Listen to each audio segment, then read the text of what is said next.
All right, let's jump straight into this explainer, where we're breaking down a truly high-stakes battlefield clash from our ancient source texts.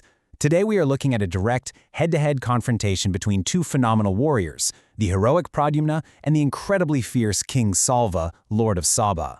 Now I want to be clear, this isn't just some minor skirmish. We're talking about a massive conflict involving psychological warfare, literal superhuman physical feats, and some of the most brutal, instantaneous reversals of fortune you'll ever read about.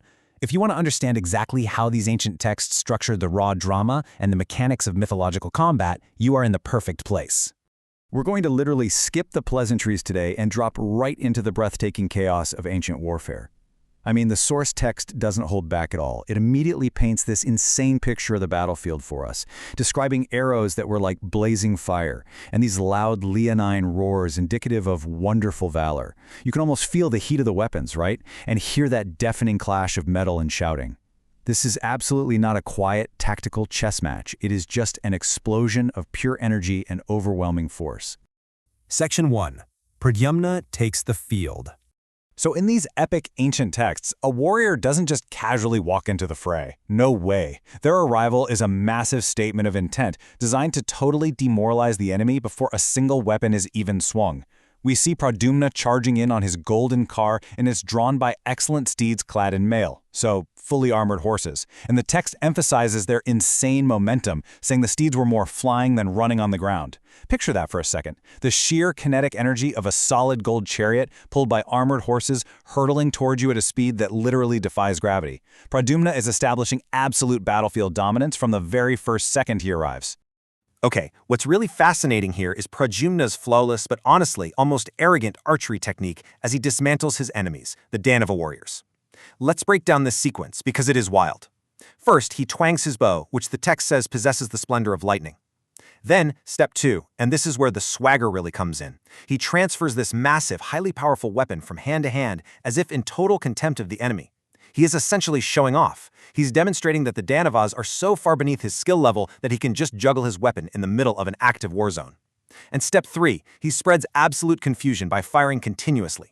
His face doesn't change color, his limbs don't tremble, he's just a picture of cold, calculated execution. And this brings us to his superhuman speed. There was zero, literally the slightest interval between his successive shafts. Zero. Think about the actual physical mechanics of drawing a bow, knocking an arrow, aiming, and firing.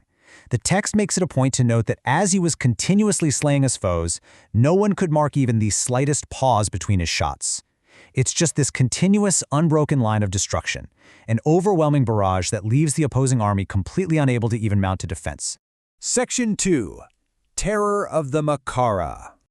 But look, physical prowess isn't enough in these epic clashes. You have to break the mind of your enemy too. Psychological warfare is huge here. The standard flying above Pradyumna's chariot isn't just some colorful flag. It bears the figure of a Makara. This is a gaping-mouthed aquatic monster, famously known as the devourer of all fishes. And the text describes it as being as fierce as Yama, the god of death. Imagine being in the chaos of battle. You look up and you see the emblem of death itself rushing toward you at flying speeds. That alone was enough to instantly shatter the morale of Salwa's troops. Section 3. Salwa accepts the challenge. So, seeing his troops getting totally devastated, the opposing king, Salwa, is absolutely maddened by this display, and he decides he has to step up. He descends from his own beautiful car to put an end to Pradyumna's rampage. And when Salwa and the foremost of the Vrishni heroes finally lock eyes, the authors dramatically elevate the stakes. They compare this matchup directly to the legendary mythological encounter between the divine figures Vasava and Vali. They really want us to understand that this is it. This is the main event.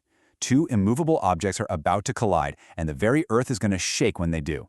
Section 4. Clash of the Chariots.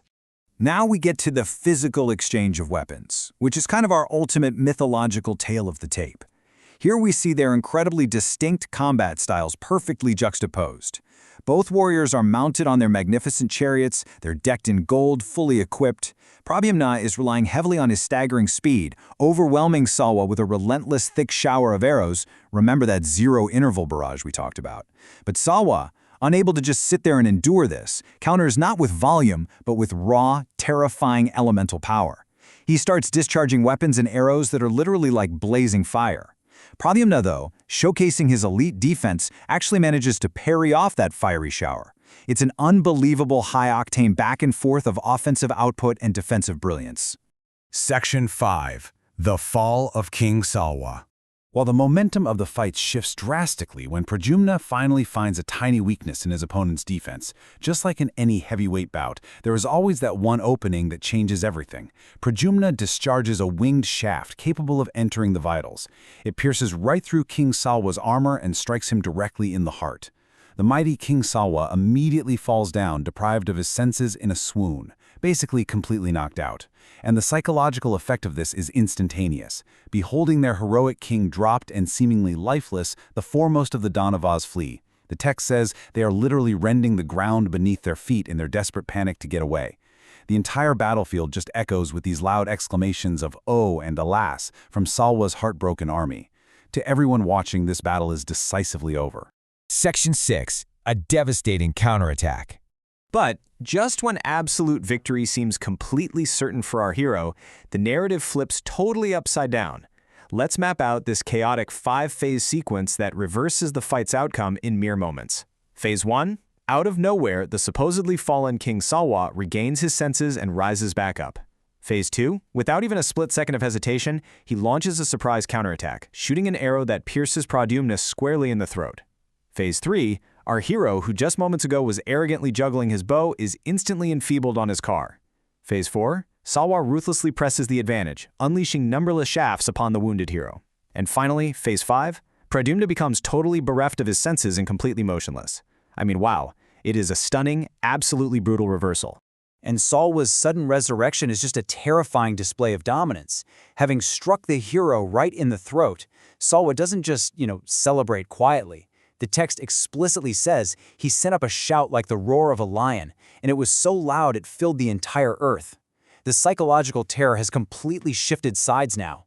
The hunter has literally become the hunted in the blink of an eye.